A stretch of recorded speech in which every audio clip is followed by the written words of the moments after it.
Bienvenidos a Observatorio Semanal. El día de hoy tenemos un programa especial, una conversación de lujo con el profesor, con el filósofo, con el pensador Michelangelo Bovero. Michelangelo, gracias por abrirnos este espacio en tu agenda para platicar pues, sobre muchos temas. Tú tienes viajando a México, según me has dicho, más de 30 años, que has venido al país en distintos momentos y en distintas ocasiones, y por lo mismo eres algo más que un espectador de lo acontecer de nuestro país, pero eres además alguien que ha reflexionado y problematizado sobre el estado de los estados y de la política a nivel internacional. Lo primero que quisiera preguntarte es, tienes desde hace 30 años advirtiendo los peligros y los riesgos para eso que llamábamos democracias y que celebrábamos como el producto de transiciones políticas desde el autoritarismo. ¿Cuáles son, desde tu punto de vista, los riesgos que se han mantenido y que han incluso degenerado a lo largo de estos 30 años?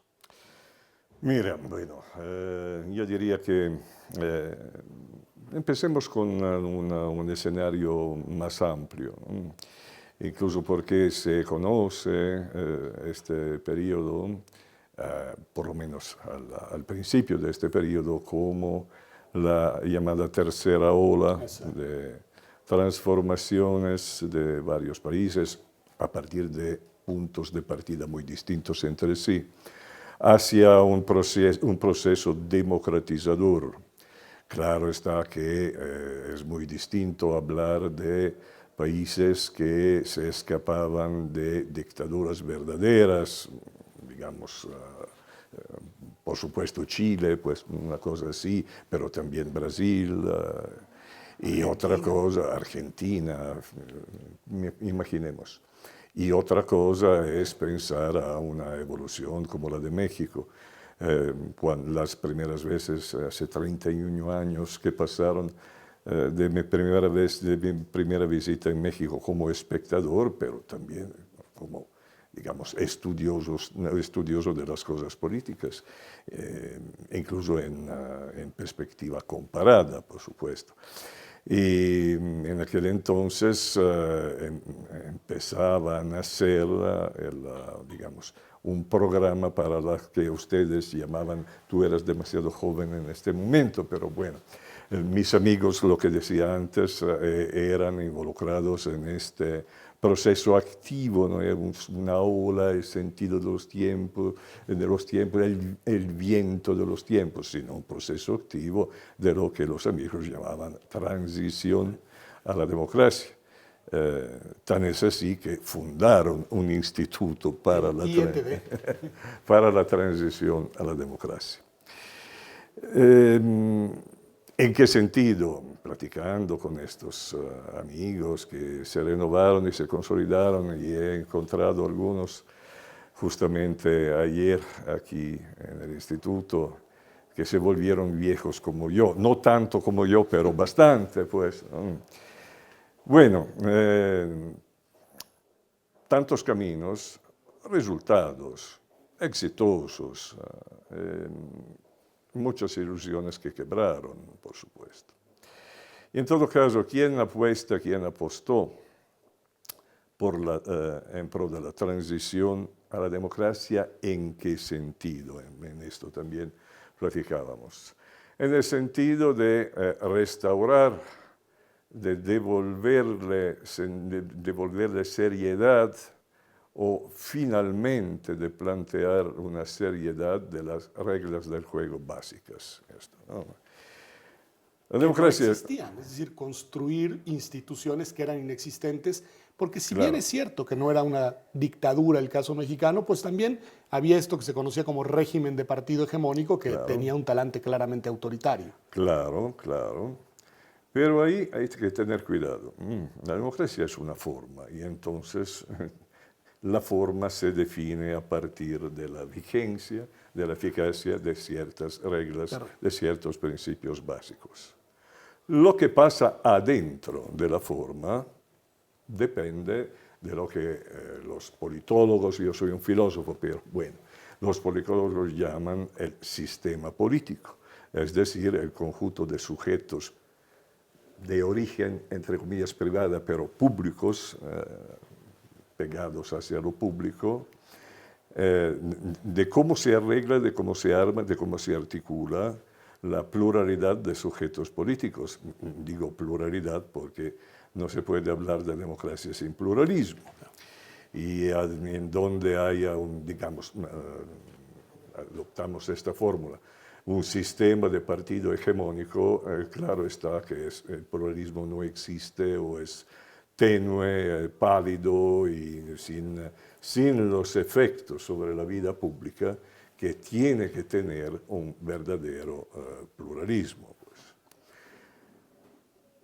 Yo estaba escéptico para hablar, digamos, de mis observaciones frente a México. Luego, si quieres, hacemos algo de comparación. Pues. Yo estaba escéptico digamos, en aquella temporada en la que había un gran entusiasmo acerca de la posibilidad de romper la hegemonía de 70 años, etcétera, etcétera. Incluso alguien me entrevistó, no me acuerdo quién, digamos, al día siguiente del gran cambio, entre comillas, del año 2000. De la alternancia entre el PRI y el PAN cuando gana Vicente Fox la presidencia. Claro, eso. Y le dije, cuidado, el hecho de que haya, entre comillas, alternancia, es una contraprueba empírica del hecho de que se haya desbloqueado una situación monística hacia la apertura a una vida pública, un sistema político pluralista. Pero no se fijen, no impulsen la idea en la opinión pública de que ha habido el cambio y entonces llegamos a la democracia.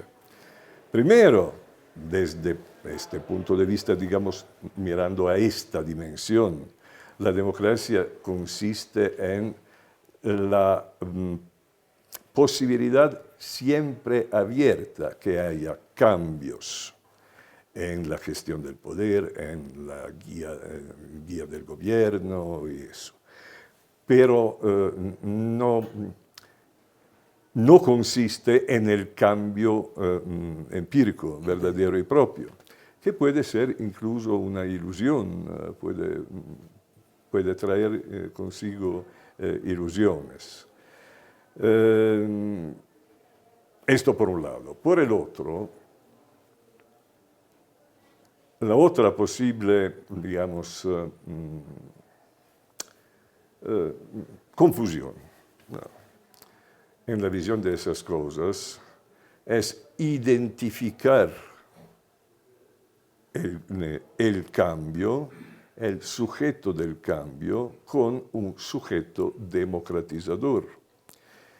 El sujeto que puede, digamos, lograr el liderazgo del sistema político-jurídico por cierto tiempo, aunque sea un sujeto nuevo respecto de lo pasado, puede acarrear consigo interpretaciones simplificadas y quizás equivocadas del propio manejo de las reglas del juego. Y esto puede pasar varias veces. Que de hecho puede ser, digamos, lo que nos ha sucedido desde esos momentos de cambio en los cuales muchos dicen que sí, han habido alternancias y han habido distintos grupos en el poder, pero en lo fundamental las tendencias de la política, las tendencias de la economía y las tendencias de la gestión de lo público se han mantenido inalteradas. Quizás decir esto es demasiado, pero yo apuntaría la atención en otro aspecto fundamental que incluso fue al centro de miles de discusiones aquí en México a nivel teórico, ¿no? Siempre a nivel teórico. Pues cada quien como sujeto en lo personal puede manejar las convicciones teóricas para voltearle al propio juego político. Pero, el aspecto sobre el que siempre insistí es la predominancia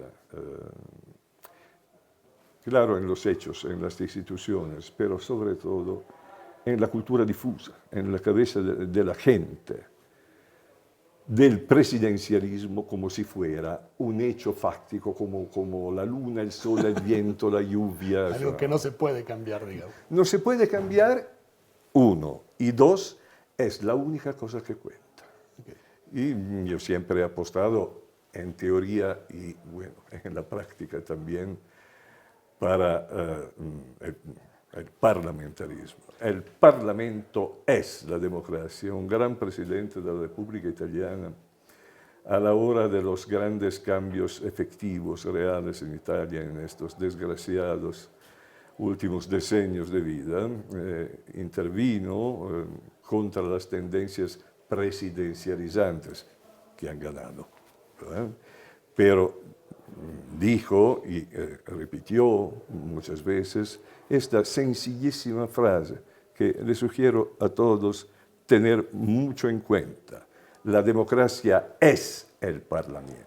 Me quedo con este punto, que es muy importante, además, en un momento en el que México está viviendo también con mucha intensidad un proceso electoral en el que perdemos de vista que además de la elección presidencial hay una gran cantidad de elecciones en juego y la del Parlamento, que es sin duda quizá la más importante, pasa en nuestro imaginario colectivo a segundo plano, precisamente por eso, porque tenemos una cultura profundamente presidencialista. Pero vamos a un corte y regresamos. Le voy a preguntar a Michelangelo qué está pasando en Italia.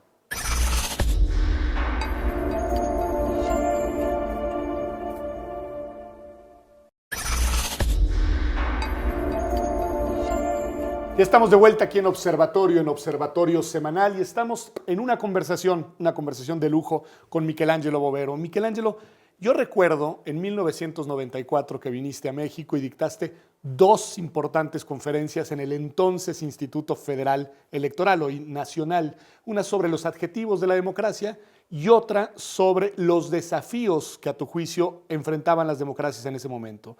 Y tu preocupación giraba en torno a lo que estaba sucediendo en Italia ya entonces en 94. Advertías el surgimiento de un movimiento alrededor de la figura personal de Silvio Berlusconi y por el otro lado el emerger de una fuerza política que decías con tintes fascistas, la llamada Lega Nord. Hoy esos actores siguen presentes en la vida política italiana. ¿Qué ha pasado, Michelangelo? Porque además tú advertías, cuidado con Italia, porque Italia se puede convertir en un laboratorio que empiece a reproducirse en otros países, y lo advertiste ya desde hace casi un cuarto de siglo. Mira, la frase, la expresión Italia es un laboratorio político no es mía, es de mi maestro Norberto Bobbio, y puede interpretarse para bien o para mal según, digamos, los periodos o los objetos de atención a lo largo de la historia de Italia. Para mal está muy claro, Italia inventó el fascismo. Ese es un dato que hay que advertir. Y luego el producto italiano, como todos los Made in Italy, desde aquel entonces tuvo un éxito espantoso alrededor del mundo. Bueno, Italia fue también el laboratorio, el primer laboratorio que sacó a la luz la verdadera primera constitución de la democracia constitucional, 1948. O sea, en el contraste, digamos, claro. Luego, el laboratorio en sentido, digamos, mediano o ambiguo. ¿Por qué? Porque desde los primeros años de la posguerra, desde cuando empieza la Guerra Fría, por supuesto, Italia era un país crucial que tenía el más grande, más importante, más fuerte partido comunista en Europa, y esto le daba muchísimos problemas a los equilibrios generales. Y por eso era ese el contexto en el cual Bobbio decía Italia es un laboratorio político, pues, con muchas tensiones, pero luego se ha vuelto otra vez a ser un laboratorio para mal, bromeando pero tristemente yo digo que se ha vuelto de nuevo el laboratorio de Frankenstein, produce monstruos, justamente en 1994. Ahí sería el quiebre, digamos. Sí. Bueno, había premisas, pero sería más largo reconstruirla. Solamente una nota que se refiere también a lo que habíamos dicho antes. En los años 80 empezó a crecer, no solamente en el sistema político, sino también en la opinión pública, muy bien guiada y hasta diría manipulada, un deseo de presidencialismo. Okay. Pues, en un régimen parlamentario sí. empieza a emerger la idea de tener figuras fuertes. Eso. Y luego, en aquel entonces, por un lado, la ola sucia de la corrupción a los niveles más altos de la sociedad y del Estado, de donde lo que se conoce en el mundo como manos limpias, Mani pulite. en buena cara, que en Italia corresponde más bien a lo que decimos Tangentopoli, es decir, la República de la corrupción. Eso, ¿no? Estalla esto en 1992. En 1992, no quiero ser demasiado largo, pero algunas premisas quizás son indispensables. Hay elecciones políticas, después de poquísimo tiempo, porque un mes o algo, estalla Mani pulite, manos limpias, y el Parlamento elegido en 92 se convierte en lo que se conoce en Italia como el Parlamento de los Inquisitos, porque un porcentaje abrumador de parlamentarios estaban metidos en la corrupción. Gran lío, grandes tensiones. En 92 esto es importante. Ingresa al Parlamento con una gran fuerza numérica, la que entonces se llamaba Liga Norte y ahora no, con una postura frente a la corrupción manifiesta, de carácter, como se decía en Italia, con una expresión históricamente equivocada, justicialista, que quiere decir vamos a justiciarlos todos. Justiciera, dice. ¿No? Claro. Legislatura se interrumpe en 94, pocos meses antes empiezan a difundirse unos grandes carteles electorales ambiguos en donde se veía un niño sin letras. Luego, siempre el mismo niño que decía forza, que quiere decir fuerza, como si fuera dicho por un niño, ¿no? Okay. Entonces con algo gramaticalmente no. Y finalmente, Forza Italia. Era el nacimiento de este partido no partido, inventado, se le dieron muchos nombres, partido de plástico, partido sin raíces, aparentemente sin ideología.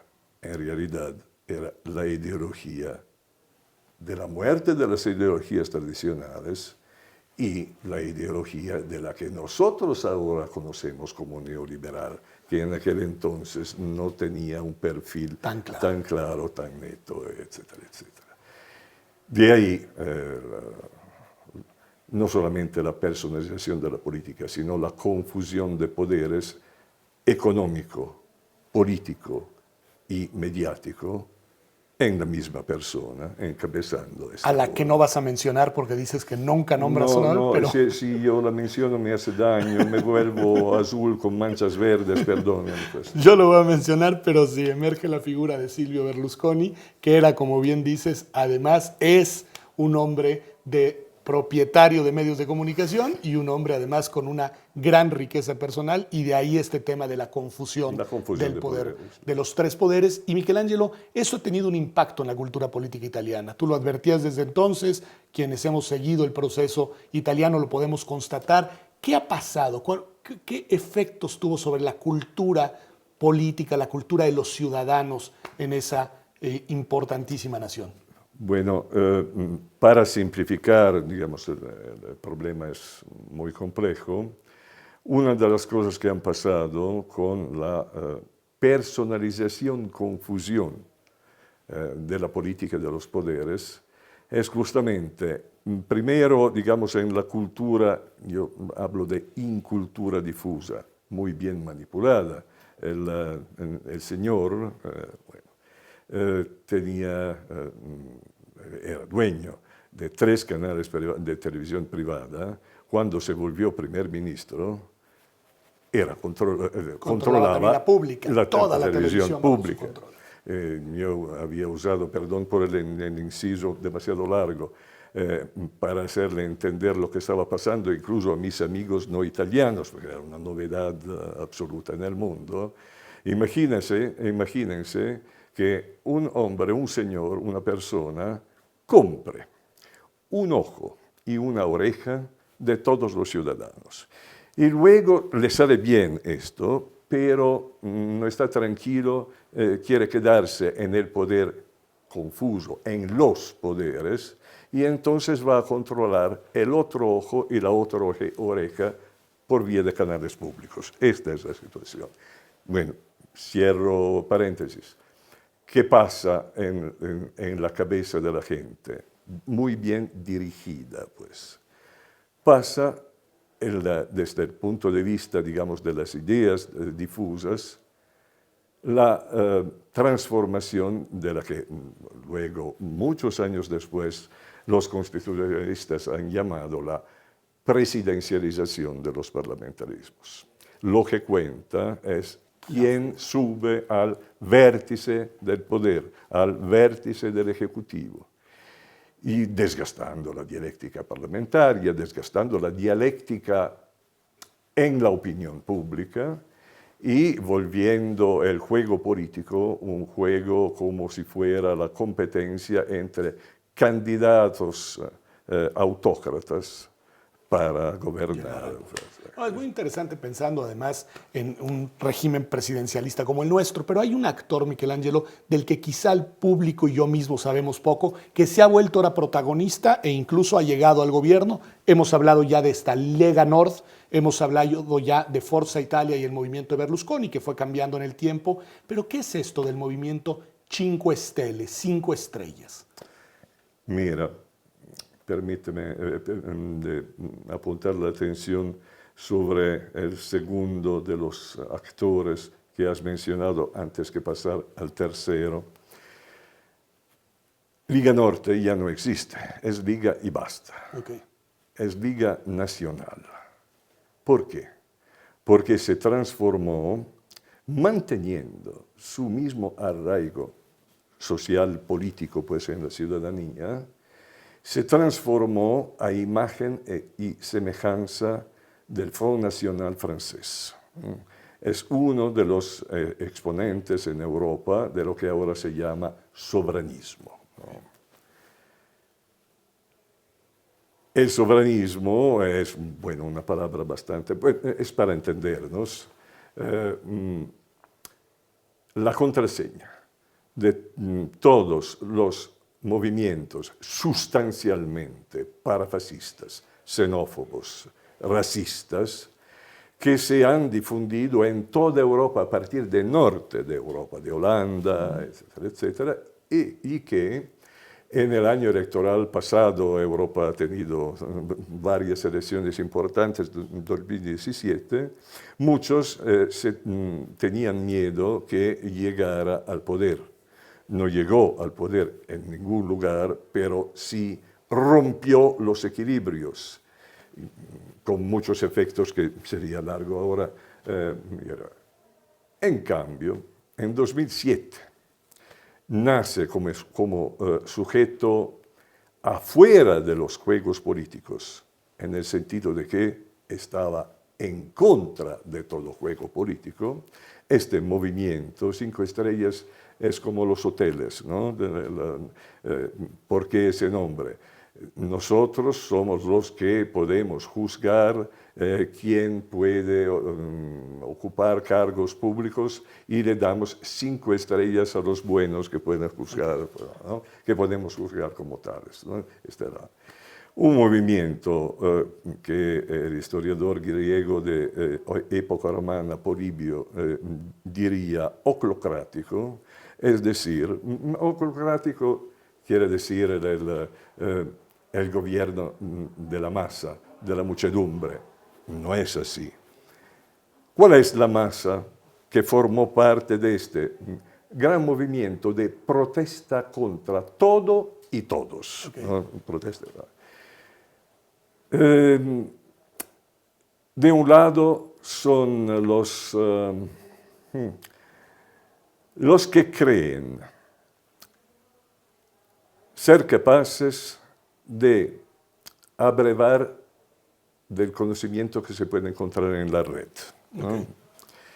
Yo lo llamo desde este punto de vista los enharinados, ¿no?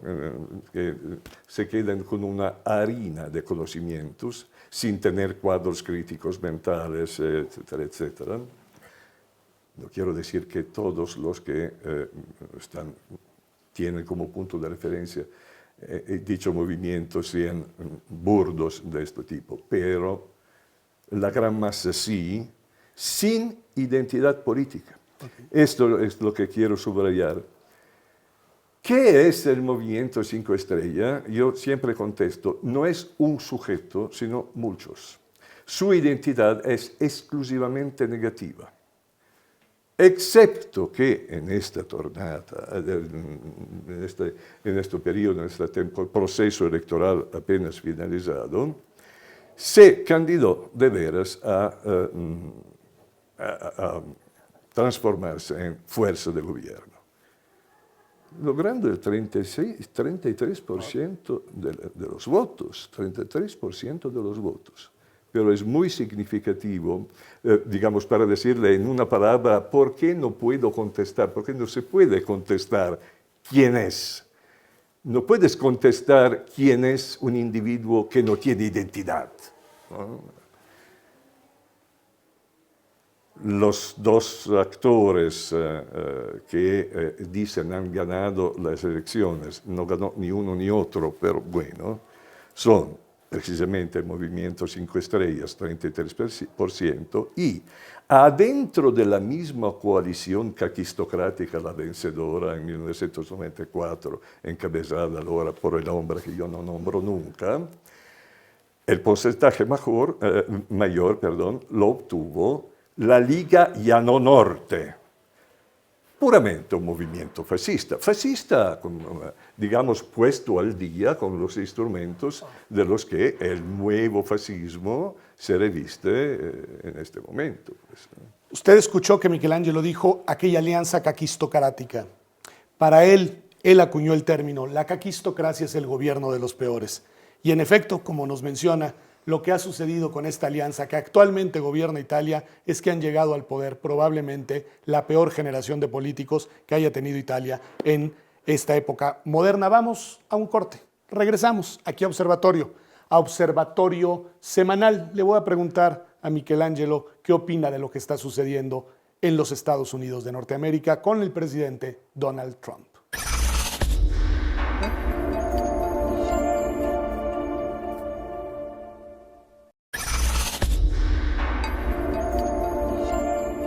Estamos de vuelta aquí en Observatorio Semanal. Michelangelo, nos has ayudado a reconstruir en un bloque una parte muy importante del proceso político italiano. Quiero subrayar 3 o 4 elementos únicamente para que el público lo refleje y lo reflexione pensando en nuestra propia realidad.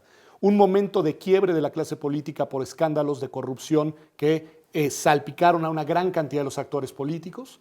Un desgaste de las dinámicas parlamentarias que fueron inclinando a la opinión pública a buscar opciones presidencialistas, unipersonales del poder, un enojo colectivo alrededor de lo que está pasando en la política, el surgimiento de un movimiento nacionalista protofascista, muy, digamos, cargado hacia la derecha, y por el otro lado, un cúmulo de actores sociales que inician un movimiento en contra de la clase política y que se terminan convirtiendo en una opción política, que es este movimiento Cinque Stelle. A ver. Dices bien, decía antes, un sujeto que no es un sujeto, son muchos sujetos porque no tiene identidad. No tiene identidad, no tiene una estructura, no tiene... ¿no? Su estatuto se llama, pero se llama oficialmente, no estatuto. No estatuto. Bueno, tienen reglas autocráticas adentro. Sería muy interesante como objeto de estudio. El laboratorio de Frankenstein sigue vivo y... No, pero es muy interesante. Les sugiero, pues, no. Pero, para decirle, ahora que se candidaron a ser, lo son de mayoría relativa, como primera fuerza, etcétera, etcétera, se plantearon la cuestión con quién aliarse para lograr llegar al gobierno. Pues, se necesita... Qué lástima, son las reglas formales de la democracia, el 51%, si no tienes la confianza del Parlamento en un sistema parlamentarista. Bueno, entonces, ¿qué dijeron? Nosotros tenemos estos puntos de programa, no les voy a decir las incoherencias, lo absurdo que son, pues, ¿no? Los enharinados son ignorantes. Bueno, nosotros tenemos estos puntos de programa, lo ofrecemos a quien quiere. A la derecha o a la izquierda. Han intentado con uno y con otro, y ahora parece que, no sé si ha pasado algo esta tarde, porque es tarde en Italia, o no, están al borde de lograr una coalición de gobierno con la Liga. Derecha. La Liga. Un programa espantoso, espantoso. En contra de, ¿no? Que llaman programa de cambio. ¿No? Cuidado con la palabra cambio. ¿No? Y con la palabra alternancia. Quien alterna el lodo con la sangre no sabe qué está haciendo. Suena terrible el escenario. ¿Y quién es el sujeto que sería el primer ministro? Es decir... Esto es uno de los objetos de la, digamos, de la pelea para... De la negociación. Sí, pues... el candidato que fue el líder, porque estos en un entorno en que quebró todo equilibrio entre las fuerzas de la alternancia, etcétera, etcétera,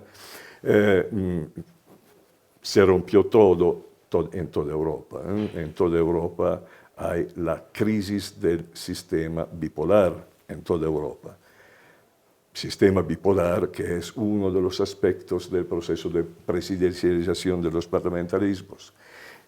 En una situación generalizada de superación, digamos, neutralmente, del bipolarismo, del tendencial bipolarismo, estos mantienen la cabeza en el monolideridismo, en el liderazgo unipersonal, etc.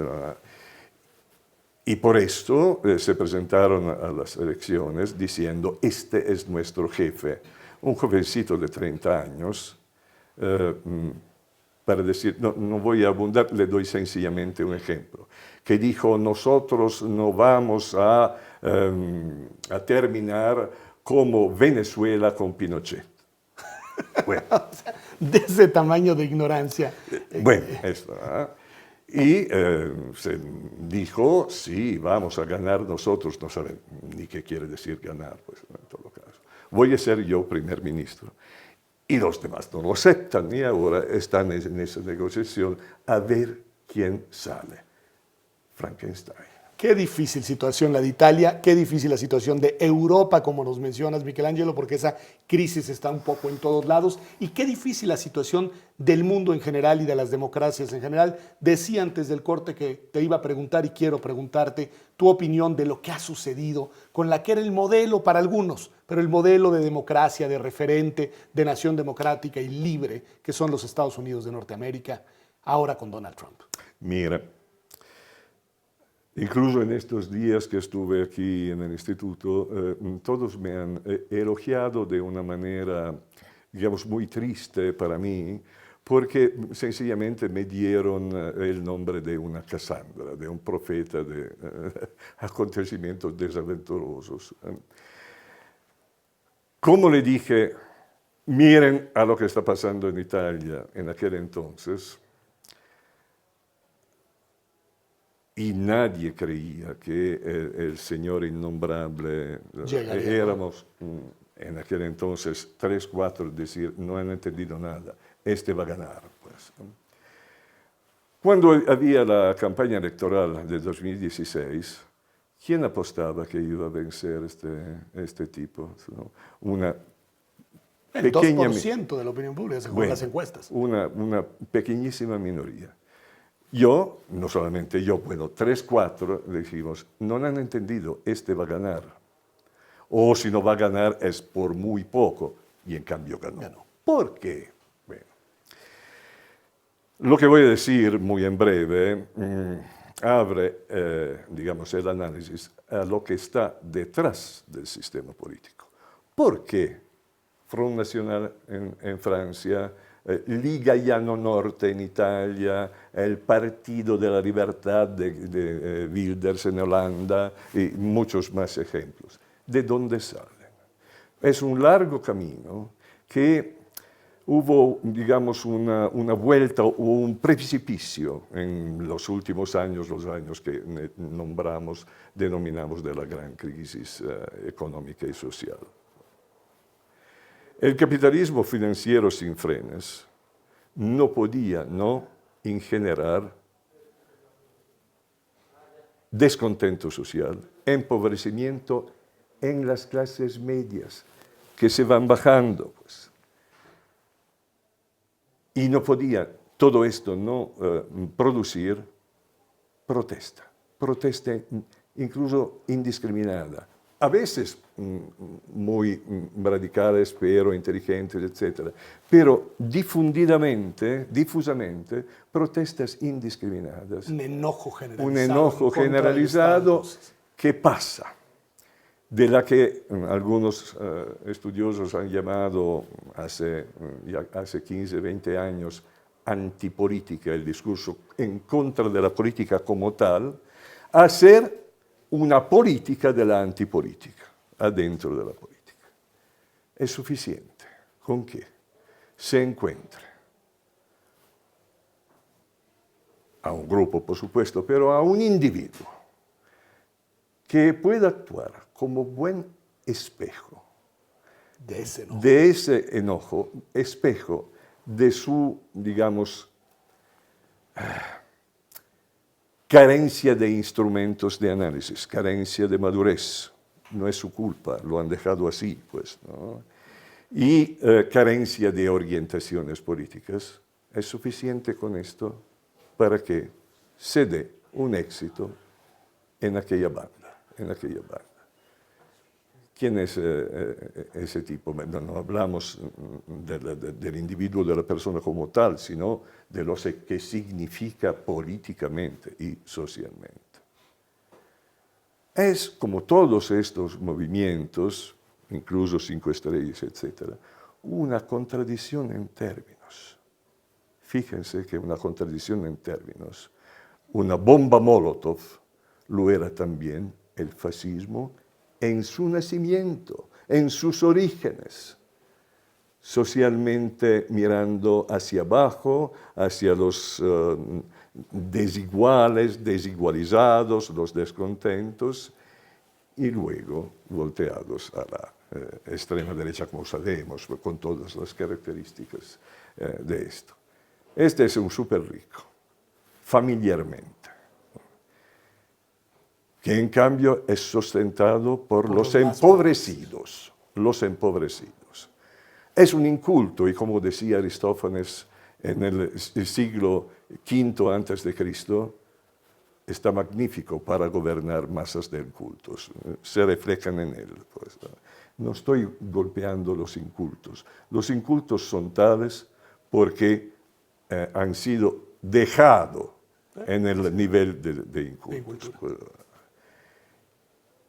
Y es, digamos, uno que aprovecha de esta gran, de este lago de ventajas y peligros que son las nuevas tecnologías de la comunicación.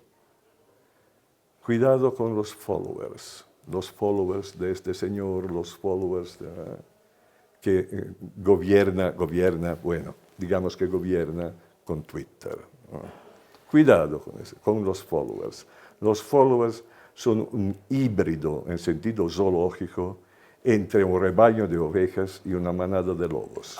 Tremendo, Michelangelo, tremendo el análisis que nos ayuda a hacer el profesor Michelangelo Bovero del presente del mundo, no solamente del presente de Europa y de los Estados Unidos, sino en general, en el que se acumula empobrecimiento por un modelo económico que tenía que tener tarde o temprano ese efecto devastador para miles, millones de personas, descontento genuino provocado precisamente por esa situación, incultura generalizada, provocada y querida, y liderazgos que tienen un discurso absolutamente contradictorio, polarizante, xenófobo, racista, y que, como nos dice Michelangelo, se parecen mucho a los orígenes de eso que fue la terrible tragedia que provocaron los fascismos hace un siglo y que no estamos exentos de poder volver a repetir en el siglo presente.